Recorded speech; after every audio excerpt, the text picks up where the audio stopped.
Доктор Чарлз Стенлийн Библийн хичээлээр бэлтгэн хүргэдэг хамтдаа нэвтрүүлгийн энэ удаагийн дугаар маань эхэлж байна. Библиэд бичигдсэн нэг гайхалтай түүх бол Йовын түүх юм.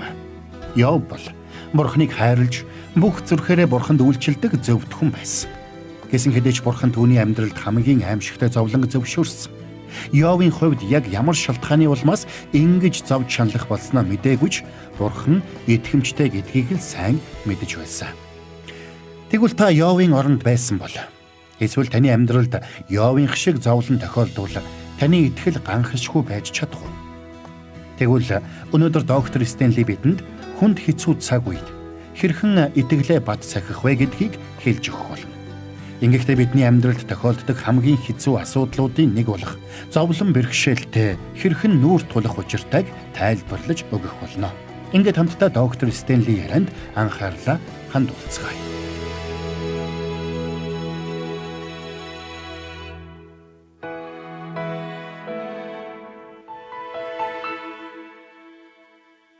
Бидний амьдрал зовлон бэрхшээл хэлж биш хийсч ирдэг юм. Харин энэхүү гинтийн асуудалд та ямар хариу үйлдэл үзүүлдэг вэ? Та юу гэж бодож байна? Танд ямар мэдрэмж төрдөг вэ? Та тэр асуудлуудад бууж өгөхийг хүсдэг үү? Эсвэл зүхтаамаар санагддаг уу? Эсвэл та хэн нэгнийг буруутгахыг хүсдэг үү? Би яагаад ингэж асууж байна вэ гэхээр өнөөдөр би та бүхэнтэй зовлон бэрхшээлтэй хэрхэн нүүр тулах тухай ярилцахыг хүссэн юм. Бидний амьдрал зовлон бэрхшээл тулгарх үед бид дандаа үүнийг сөрөг талаас нь хардаг. Энэ бол том алдаа. Гэвч үүнд эерэг тал бас бий гэдгийг бид ойлгох хэрэгтэй. Бидний амьдралд тулгарсан харамсалтай ялагдлууд, дааж давшгүй мэт санагдах саад бэрхшээлүүд, сэтгэлийн зовлон, уу гашуу, хавчлаг дарамт гэд бүхэл зүйлс эцсийн дүндээ биднийг сүнсээр өсгөх хүчтэй түлхэц болдог гэдгийг бид ойлгох хэрэгтэй. Тэгвэл гол нууц нь юундаа байна вэ? Гол нууц нь бидний гаргаж буй хариу үйлдэлд байгаа юм.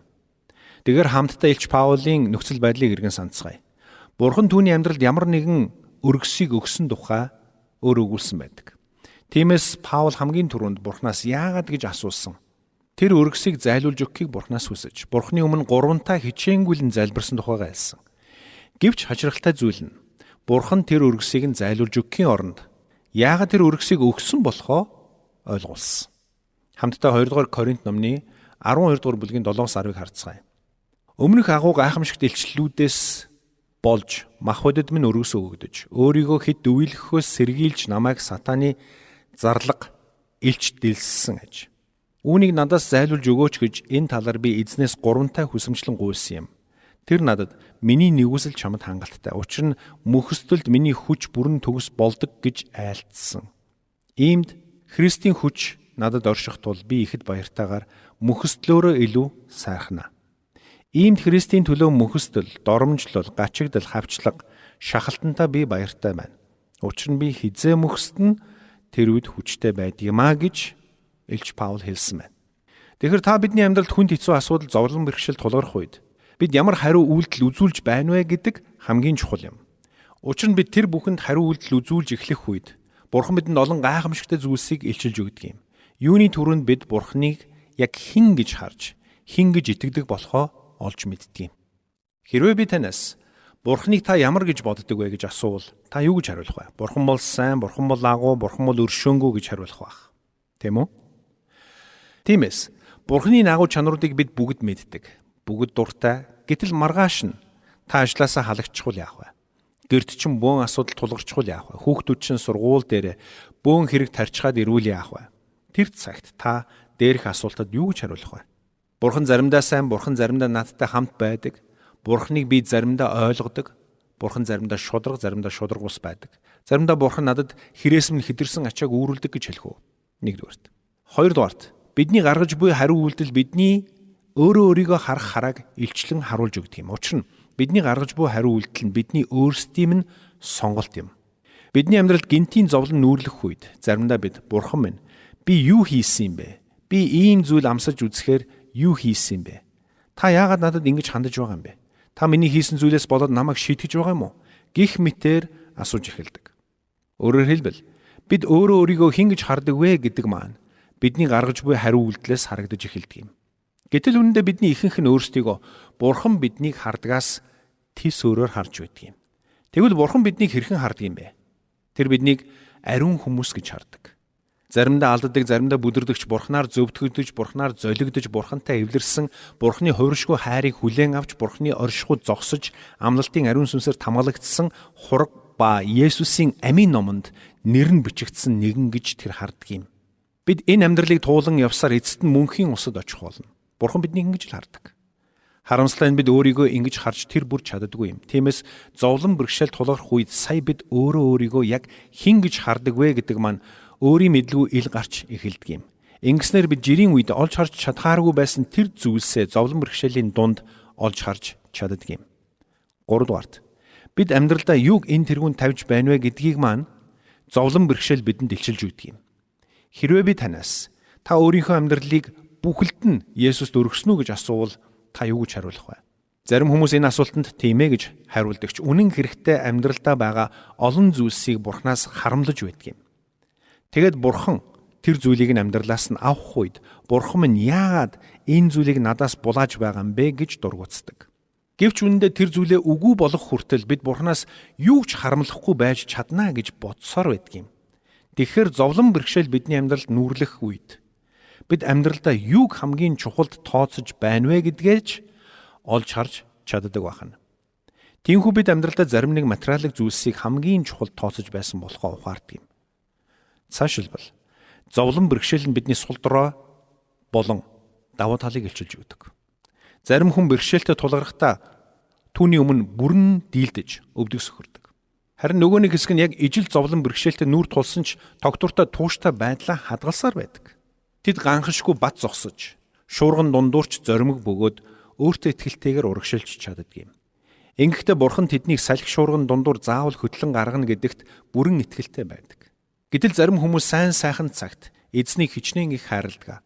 Түүний дотор хэр хүчтэй байгаагаа бардамн ярьдагч яг гай зовлон бэрхшээл сорилт нүүрлэх үед тэр бүхний өмнө маш амархан нугарч хугардаг. Зарим тохиолдолд зовлон бэрхшээл бусдыг хэр их уучлж чадах вэ гэдгийг маань илчлэн харуулдаг юм. Жирийн үедээ би Христэд итгэж хүн учраас бүх хүнийг уучлж чадна гэж итгэлтэйгээр хэлдэгч яг зовлон бэрхшээл тулгарх үед бидэнд тэрхүү гай зовлонг авчирсан хүнийг үнэхээр уучлж чадах уу үгүй юу гэдэг тис өөр асуудал болж хувирдаг юм а. Тэр утгаараа зовлон бэрхшээл бидний дотор уучлж өршөөх хэр их орон зай байгааг илчлэн харуулж өгдөг юм. Цаашилбал зовлон бэрхшээл нь бидний Бурханд итгэх итгэлийг илчлэн харуулдаг. Бид Бурханд итгэж байна уу? Эргэлзэж байна уу? Бид зовлон бэрхшээл дундаа Бурханд талархаж түүний итгэмжт байдалд бүрэн дүүрэн итгэлтэй байж чадаж байна уу үгүй юу? Бурхан биднийг ямар ч нөхцөл байдал дундуур хөтлөн дагуулж чадна гэдэгт итгэж байна уу үгүй юу? Зовлон бэрхшээл бидэнд үүнийг илчлэн харуулдаг юм. За мөн цааш нь харъя. Бид зовлон бэрхшээлээр дамжуулаад өөрсдийнхөө тэсвэр төвчээрийг таньж мэддэг юм. Бид хэр их тэсвэр төвчээртэй хүмүүс вэ гэдгээ үүгээр дамжуулан олж мэддэг юм а. Бурханы хүүхэд болсон бидний хувьд үндэ бид өөрсдийнхөө бодож төсөөлж чадхаас ч илүү төвчих чадaltaй болсон байдаг юм. Яагаад тэр вэ? Учир нь бидний дотор Есүс Христ байгаа учраас тэр юм. Түүний хүч чадалт хязгаар гэж үгүй. Тиймээс бидний хүн нэг бүрт Бурханы бидэнд зөвшөөрсөн хүнд хэцүү бүхнийг даван туулах хангалттай хүч бий. Тэгвэл Илч Паулийн бичсэн үгсэд тулгуурлаад хамтдаа нэг зүйлийг бодод үзцгээе. Бид амьдралдаа тулгарсан зовлон бэрхшээлд ямар хариу үйлдэл үзүүлэх хэрэгтэй вэ? Паулийн бичснээс үзвэл тэр эхлээд энэ өргөсийг салгаж өгөөч гэж Бурханаас чин сэтгэлээсээ гуйсан байна. Дараа нь Бурхан тэр бүхний зорилгыг илчилж өгөх үед Паул тэр өргөсийг зайлуулж өгөхийг гуйхаа болоод харин ч Бурханд талархсан байна. Магадгүй та дотроо надад тохиолдсон зүйл ямар хэцүү болохыг та мэдэхгүй болохоор ингэж ярих чинь аргагүй шүү дээ гэж бодож байна уу? Тийм ээ. Нэг талаас үнэн. Гэхдээ би өмнө юу хэлсэн бэлээ? Зовлон бэрхшээл бүхэн муу байдаггүй. Харин ч биднийг сүнсээр өсгөд томоохон түлхэц болж болдог гэж хэлсэн шүү дээ. Гэхдээ ийм үр дүнд хүрэхийн тулд бид нэг зүйлийг ойлгох хэрэгтэй. Тэгэхээр би энд 3 маш чухал зарчмыг та бүхэнд хэлж өгөхийг хүсэж байна. Нэгдүгürt бид зовлон бэрхшээлтэйгээр нүүр тулахдаа тэр зүйлээ Бурханы өнцгөөс харж сурах хэрэгтэй. Өөрөөр хэлбэл тэр зүйл бол бидний зан чанарыг хувь хүнийг босгон байгуулах Бурханы хэрэгсэл гэдэг талаас нь бид харах хэрэгтэй гэсэн үг. Бидний хүчрхжүүлэхийн тулд бид хүнд хэцүү нөхцөл байдлыг туулах ёстой болно гэдгийг Бурхан сайн мэддэг юм. Тиймээс ч Бурхан Паулийн амьдралд өргөсийг өгсөн. Тэр асуудлын цаад шалтгааныг ойлгосныхоо дараа Паул сая би хизээ сул дорой байна, тэр үедээ Бурхны хүч чадлаар дүүрэн байдаг гэдгийг ойлголоо гэж хэлсэн юм. Тэгэхээр эхний зарчим нь бидний амьдралд тохиолдсон аливаа зовлон бэрхшээлийг бид Бурхны хэрэгсэл гэж харах хэрэгтэй байх нь. Бурхан үгээр дамжуулан биднийг ирээдүйн үйлчлэл зориулан хэлбэршүүлэн засаж байдаг юм. Бидний зөвхөн зан чанарыг босгон байгуулаад зогсохгүй, биднийг ирээдүйн үйлчлэлд бэлтгэж байдаг гэдгийг бид ойлгох хэрэгтэй. Хоёрдугаарт, зовлон бэрхшээл нь ихэвчлэн бидний амьдралын хамгийн сул дорой хэсгүүдэд нүүрэлдэг юм. Ингэснээр бид тэрхүү сул талуудаа хүчрхжүүлэн засаж, залруулж чаддаг юм. Мэдээж бид зовлон бэрхшээлтэй нүүр тулахыг хүсдэггүй. Хинч зовхыг хүсэхгүй зү. Бас аль талбар дээрээ бэрхшээлтэй тулгархыг бид өөрсдөө сонгодоггүй. Хэрвээ бид сонгодог байсан бол бид хамгийн хүчрхэг давуу талтай хэсгээ сонгох байсан баг.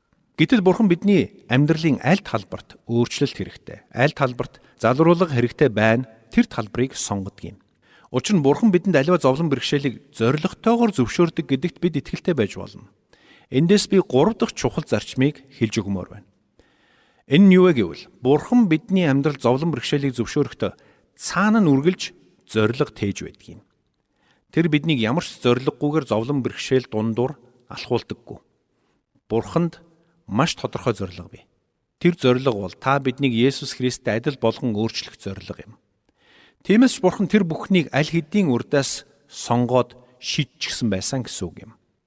Мэдээж маш хүнд хэцүү асуудлыг туулж байгаа хүмүүсийн хувьд үүнийг ойлгох амаргүй.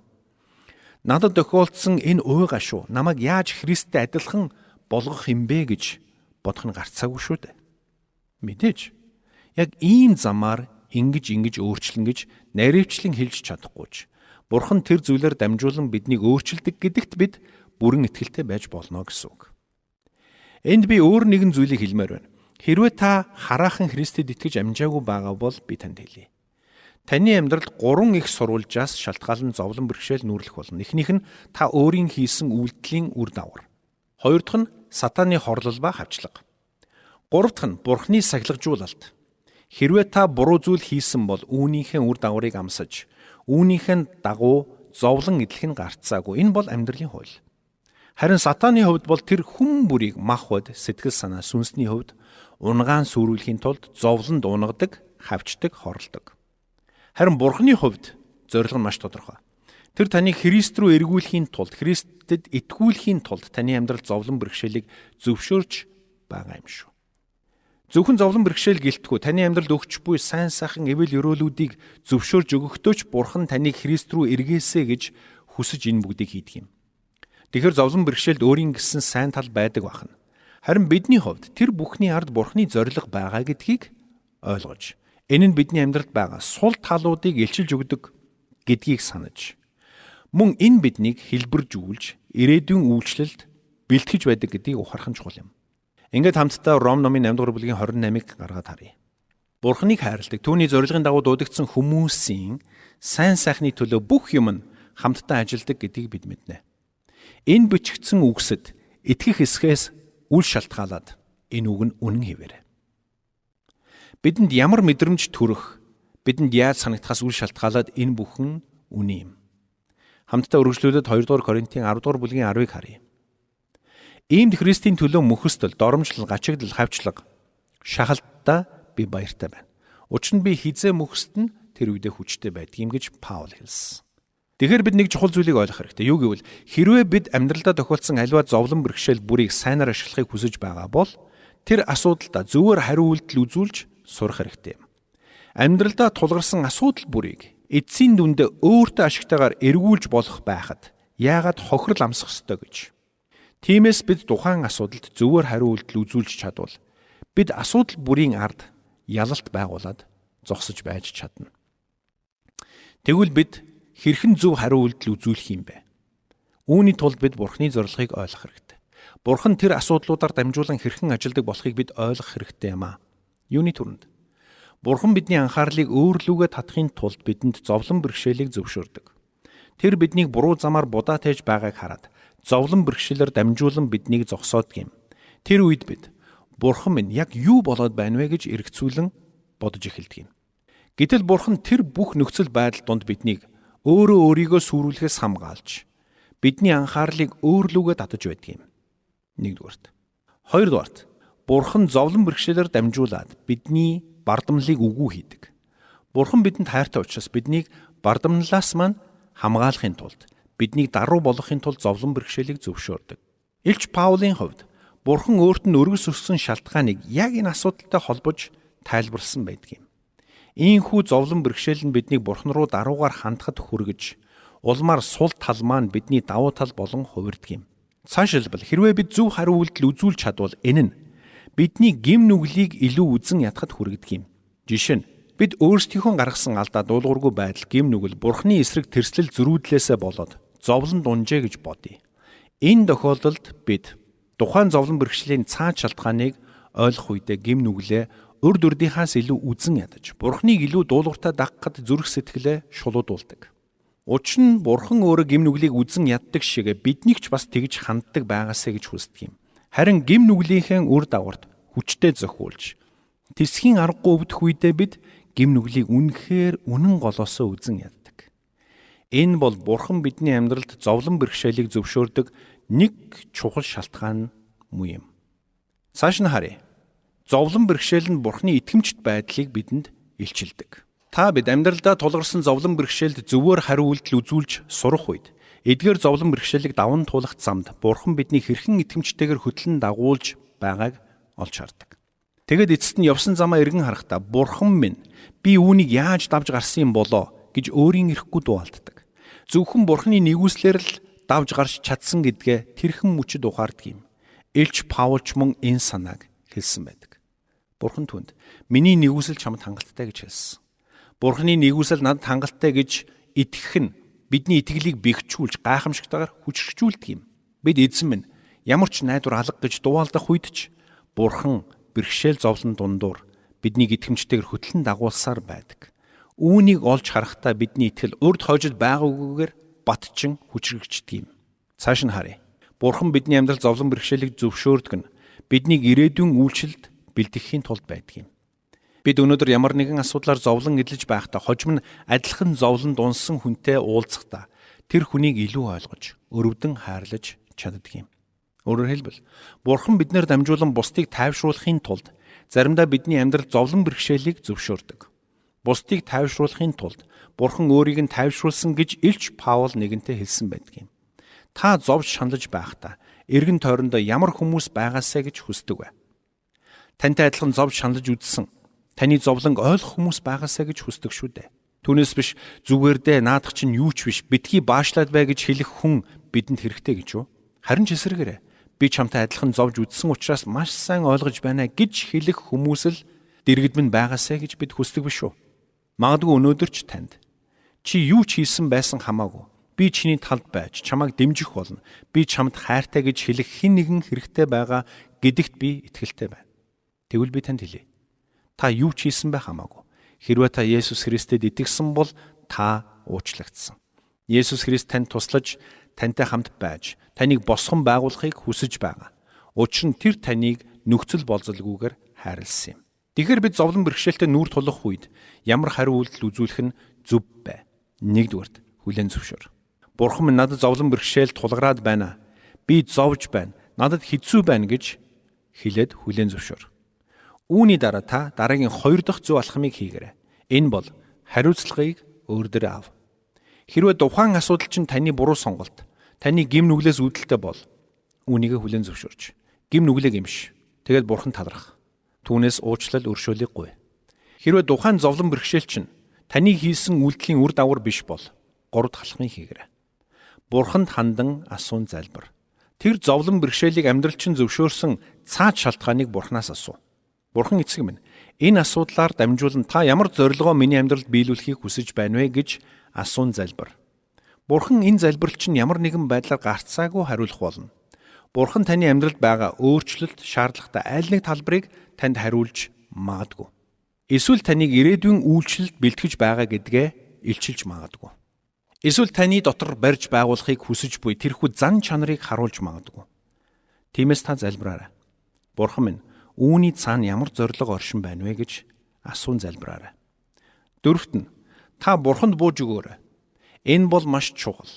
Бидэнд зовлон бэрхшээлээс зүгтаахыг оролдох, өөрийгөө өрөвдөх гэж оролдох, бусдыг буруутгах гэж оролдох гэх мэт олон хувилбар байж болох ч энэ бүхэн ямар ч үр дүнгүй гэдгийг бид өмнө ярьсан. Тиймээс та юу хийх ёстой вэ? Нэгдүгürt хүлээн зөвшөөр.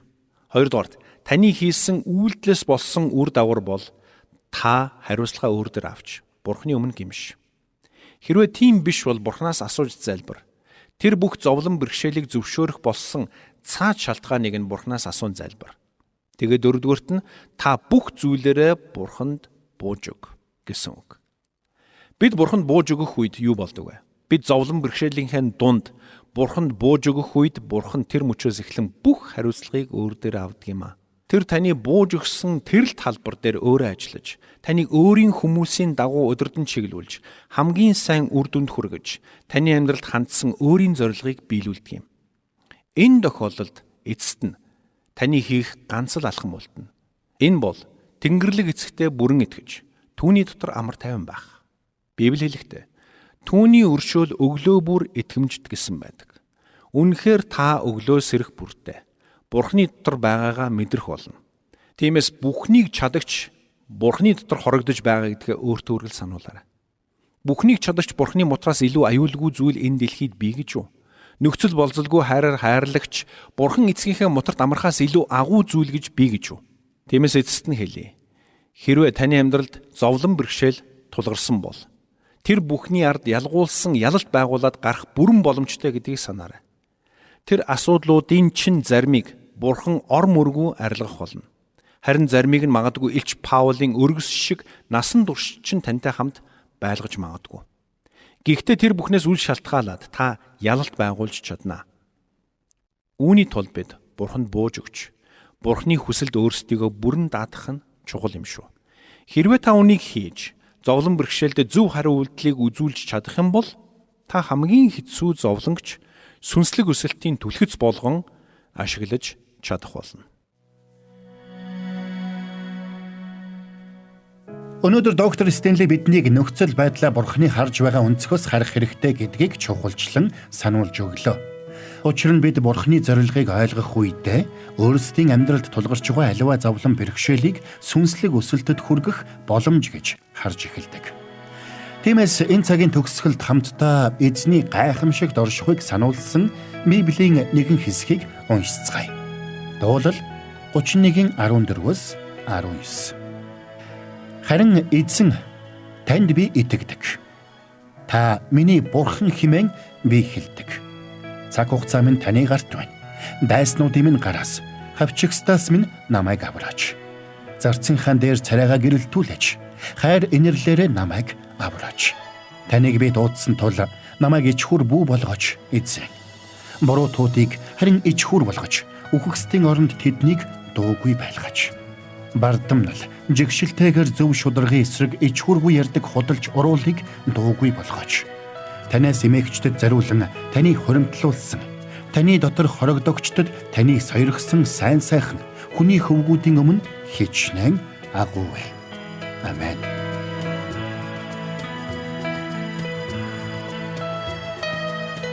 Бурханд тэмүүлсэн сэтгэл хүмүүсийг энэрх зөрхөөр амьдрахад туслах номлогч доктор Чарлз Стенлигийн хамттай нэвтрүүлэг сонсогч танд хүрэлээ. Нэвтрүүлгийг дахин сонсохыг хүсвэл Итгэл радио.com-оор зочлоорой. Бидэнтэй холбогдохыг хүсвэл 8085 99 тэгтэг дугаард хандаарай.